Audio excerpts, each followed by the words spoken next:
தூத்துக்குடி மாவட்டம் குளத்தூர் அருகே உள்ள வேடநத்தம் பகுதியைச் சேர்ந்தவர் அந்த 12ஆம் வகுப்பு பயிலும் மாணவி ஒருவர் நேற்று இரவு முதல் காணவில்லை என அவரது உறவினர்கள் தேடி வந்த நிலையில் அருகிலுள்ள காட்டுப்பகுதியில் கொலை செய்யப்பட்டு கிடந்துள்ளார்.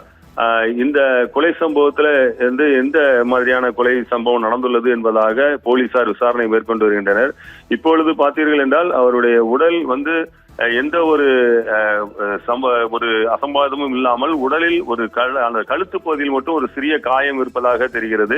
மற்றபடி அவரது உடல் எந்த விதமான துண்டு துண்டாக வெட்டப்படவில்லை, எந்த விதமான கொலை வெறிச்செயலும் அதில் நடந்ததாக தெரியவில்லை. மற்றபடி அந்த கொலைக்கான காரணம் என்ன என்பதாக போலீசார் இப்போது விசாரித்து வருகின்றனர். மேலும் இந்த தடய அறிவியல் நிபுணர்களும் அதற்கான காரணத்தை அறிவதற்கான முயற்சியில் ஈடுபட்டு வருகிறார்கள். இந்த கொலை சம்பவமானது ஒரு 17 வயதுடைய 12ஆம் வகுப்பு படிக்கக்கூடிய ஒரு மாணவி கொலை செய்யப்பட்டுள்ளதால் இதில் தீவிரமான விசாரணையை போலீசார் மேற்கொண்டு வருகின்றனர்.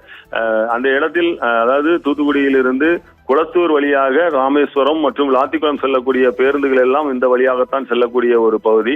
எனவே அந்த பகுதியில் சாலை மறியல் போராட்டத்தில் அந்த ஊர் பகுதி பொதுமக்கள் ஈடுபட்டு வருகிறார்கள். குற்றவாளிகளை உடனடியாக கைது செய்யப்பட வேண்டும் என்பதாகத்தான் அவர்கள் கோரிக்கை வைத்து வருகிறார்கள். இந்த சம்பவமானது அந்த இடங்களில் மிகப்பெரிய ஒரு பரபரப்பை ஏற்படுத்தியுள்ளது. இந்த சம்பவத்தில் எந்த விதமான துண்டு துண்டாக வெட்டி கொலை செய்யப்படவில்லை. அந்த பெண்ணினுடைய அந்த சிறுமியினுடைய கழுத்தில் ஒரு சிறிய காயம் மட்டும் இருக்கிறது. கழுத்து நெரித்து கொலை செய்யப்பட்டாரா அல்லது வேறு ஏதேனும் காரணங்களுக்காக அவர் எந்த உண்மையை வெளியே சொல்லிவிடுவார் என்பதான ஒரு காரணத்திற்காகவா அல்லது வேற எதுவும் குடும்ப பகை வேற எதுவும் உள்ளதா என்பது குறித்தும் போலீசார் விசாரணை மேற்கொண்டு வருகிறார்கள். அந்த இடங்களில் செல்லக்கூடிய அந்த சாலைகளில் செல்லக்கூடிய வாகனங்கள் அந்த சிசிடிவி காட்சிகளையும் முழுமையாக சோதனையிட்டு வருகிறார்கள்.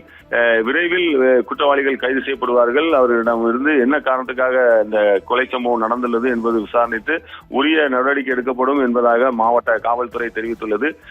இந்த கொலை சம்பவம் குறித்து தவறான செய்திகளை யாரும் வெளியிட வேண்டாம் என்பதாகவும் தெரிவித்துள்ளார்கள்.